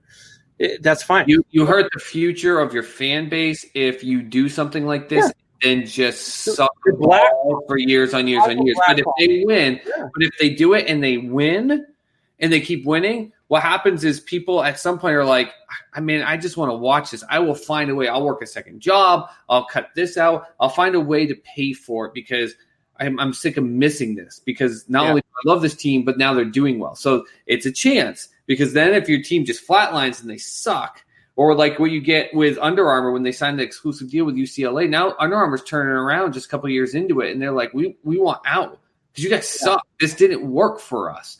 That's the chance that you're taking with it. But most of these cable companies, they'll find a way. They'll find a way to do it. And when you get more money going to the team, like in baseball, where the salary cap's not the issue, they can turn around and give it to the players, which in turn should make you do better. And therefore, it's just a revolving circle. So yeah, no, I agree. It just sucks for the fan. And the Blackhawks did that for years. The Blackhawks, they would not televise. So before Rocky Wirtz, who owns the team now, his dad Bill Wirtz owned the team, and when he owned the team, he wouldn't televise home games in Chicago. He would only televise road games because if he felt like if they were in Chicago, you should be at the stadium. Yep. And so me being young and being a hockey fan, I grew up as a Devils fan. I grew up watching because I was watching, ESPN to watch hockey, and I was watching and the Devils were really good in the 90s. They were playing the Rangers. They were going to Stanley Cups, Martin Brodeur, and I mean they had a really good team. And so as a kid, I didn't even know Chicago had a team until I was about 17. Yeah, and that I mean the original 6. That's how bad. That's what I'm saying. That's the chance you take if you suck. That's why I think when you do it for things like baseball or in football, even though the Longhorns are just they're stressing me out. But because you're not dealing with salary caps, because you're not paying the players, you can take those chances a little bit more. Where you can't do it is, I think, something like football. I don't think it would work if you blacked it out in certain ways, and that's why they just try to do the NFL pass or whatever the case may be. Because most people just want to watch football. I'll watch any freaking football game. I don't care. Cody, T-Mobile isn't working for me, so I'm here watching you guys. Someone shoot me. I'm not sure how to take that, Cody. YouTube TV, man. YouTube TV. It sucks to pay, but it's worth it, man. What's great about YouTube TV is if you don't have an iPhone, you have an Android, you can change GPS location and you can get any home game in any market that you want. That's how I watch all my Boston sports teams down here in Oklahoma City. So just a little hint for you. Now YouTube's going to hear about that and they're going to shut that shit down. So yeah, probably. Sorry, everyone. Yeah, way to go. Everybody. Yeah. But it's been fun tonight. I'm gonna start wrapping it up here. Going on 2 hours now. It doesn't even feel like I could do this shit all night long, man. I could just talk sports all night. My daughter is about 3 feet away, giving me the death glare. So we probably should get rid of that. Yeah. But we had baseball tonight. It looks like the Nats and Yankees are going to end up getting postponed or finishing in an early game. I can't remember what inning it was in. Yeah, I'm going to check that real quick. Yeah, we have the Dodgers and the Giants right now, bottom third, 1-0. Baseball's back, man. I am pumped. Cubs play tomorrow. I cannot wait. I will certainly be in front of the TV for that. So I'm glad that we are recording tonight as opposed to tomorrow. And I'll be in front of my TV. I'll have it on all day long. Opening day, even while I'm at work. I work from home, so I'll have baseball on the TV all day long tomorrow. I am excited. It's a little surreal with no fans in the stands. I was watching the Yankees Nats doing the lineup introductions like it was opening day, and the players all standing on the baseline, and they're announcing their names, and you could just see them kind of chuckle a little bit because there's nobody there to cheer for them. Yeah, so they're getting their names announced for what, but. I get it for TV value and all that other good stuff, but But the thing is, they're going to get in a groove. I think it's going to get to a point where it's going to be they get going, they're going to get playing the challenges of the game and everything. They'll get going. It will become more normal for them. But like we talked about in the last podcast, I don't want to see this for 162 games next season, but I think this year it will be okay. Jared, we'll make it. We've got it. Jared, don't we dare? Don't you dare. I don't know. Don't you dare? We can't leave? Is that what you're saying? You want more of us? I don't know. Jared's going to be, hopefully, we've been trying to do a bunch of stuff to get him on the Sports Soup podcast, and so we're going to get going. Oh, yeah, that's right. 6th inning, game over Yankees. Yeah, it was top of the 6th. I was about to say that. So, with a short season, they're going again. And then he follows up with this. Do I actually get 50? I told you, I steal it from you. If we get into a fantasy football league through RTF, Allen, if you make it a point to talk about Go Cardinals and every single live viewing that we have that you can throughout the season, and I win money in any way in a fantasy league, I will give you $50. How's that sound? Oh, that means you got to do work and I got to do work. We both got to do work, but if we can do it, that's what we'll do. Oh man. Yeah, he's going with the gold. There we go. All right, and Eddie, I got your kids turning against you, man. you can message me on the Triple Shot Sports page and send me your info, or you can send it to my Facebook page. You can just friend request me. I'll accept you, Brandon Combs, and I'll get it to you. If not, I know Chad here probably has your maybe you could send it to Chad and he can send it over to me if that's easier for you. Works for me. I also noticed, Eddie, your wife got on here and she commented something. So I don't know what it was. Maybe it was because you won something with the Yankees and it pissed her off. I don't know. But I noticed real quick a Sarah Eddie comment came up. Jared says, hell yeah. Jared wants more of us. I don't know. No, we'll keep it going. We're back. I think this has worked out well. This was just a test, and we're going to keep it going. Yeah, absolutely. So, look, you guys that have joined us, you guys want more of us. We are on Apple Podcasts. We are on Spotify right now. The Triple Shot Sports Podcast. Feel free to subscribe, like, share the hell out of it. Let's blow this thing up. We are the best sports podcast on the planet Earth. I say it every week. Keep going, baby. It is the truth. Wayne G might disagree, but you know what? He's wrong again. So he's down to like 94% or something like that. But yeah, we will do this every week. We are starting August 2nd. We'll be live on Sundays, Tuesdays, and Thursdays here on the Triple Shot Sports Facebook page, as well as the RTF Sports Network Facebook page. And then we will be on the RTF Sports Network on your drive home on Mondays, Wednesdays, and Fridays at 4 p.m. Central, 5 p.m. Eastern. As my hero Ric Flair would say, woo! So, Jared, having a beer with Jared. Hey, look, if you're interested, go ahead and email me. If maybe we can have you on our show, or we could come on your show. Either way, it sounds like we'd have some fun. And if you are just baseball, by the way, Brandon, I'll probably just sit there and end up combing out my beard or something while you two just talk. And I love baseball, but he'll go just as crazy as you do with it. So you get along. That might be a fun episode. So if you're up for it, man, go definitely, link up with Chad, link up with me. We'll definitely get you on the show, or we'll come on your show even, or both. I can never talk enough sports. I can never talk enough baseball. Baseball's my thing. I say it, if the Cubs aren't playing, I'm watching freaking Orioles versus Marlins. I don't care. Like I'm watching baseball. It's what I do. It's what I love. It's funny. We were having this conversation last night because they were showing on MLB Sports Network. They were showing the Cubs World Series. They had the movie or whatnot for it, the 1 hour thing that they did there. And the final out came. I said, "That's the greatest sports moment of my life. That's the greatest moment of my life." And my girlfriend goes, "Well, what about when you met me?" I said, "Look," there's that one, and then in a distant second, babe, is you. You kids are like, "What about me, Dad?" And that's why they're saying, "Go Cardinals, go." Yeah, exactly. But no, for real, I'm down to do this anytime, Jared. If you want to, link up, we can certainly do so. I know RTF Sports Network is always looking for more podcasts too. So if you're interested, let me know too, and I can get you pointed in the right direction to get you more airtime, get you on a network. And we're always looking for good talent. We're always looking for good people that can meet deadlines and actually produce what they say they can produce.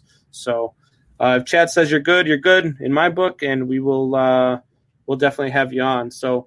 Let's wrap this up. Huge ass explicit banner though on it, so maybe we hop on his show first. I put that on when I do our thing through RSS. Before it goes on to Apple Podcasts or Spotify, I always put explicit content. Yeah. So Jared says you had me at hello. So. It's been fun, Chad. I hope you had fun tonight. It's still a learning experience too, guys. Yeah. So feel free to, we had some technical difficulties. My camera wasn't working, so I had to go through the MacBook, and then my mixer stopped working. So I got to figure all that stuff out. We'll have more music on here. We'll have, breaks and all that other good stuff. You had 2 straight hours of us talking. I hope you guys enjoyed the show. again, share, like the Facebook page. You can find us on Twitter at 3 Shot Sports. Facebook page is Triple Shot Sports. We're also on Instagram at 3 Shot Sports. We're all over the place. RTF Sports Network, Apple Podcasts, Spotify. Share the hell out of it. Like, subscribe, all that other good stuff. And we will see you guys next week. Yeah, baby.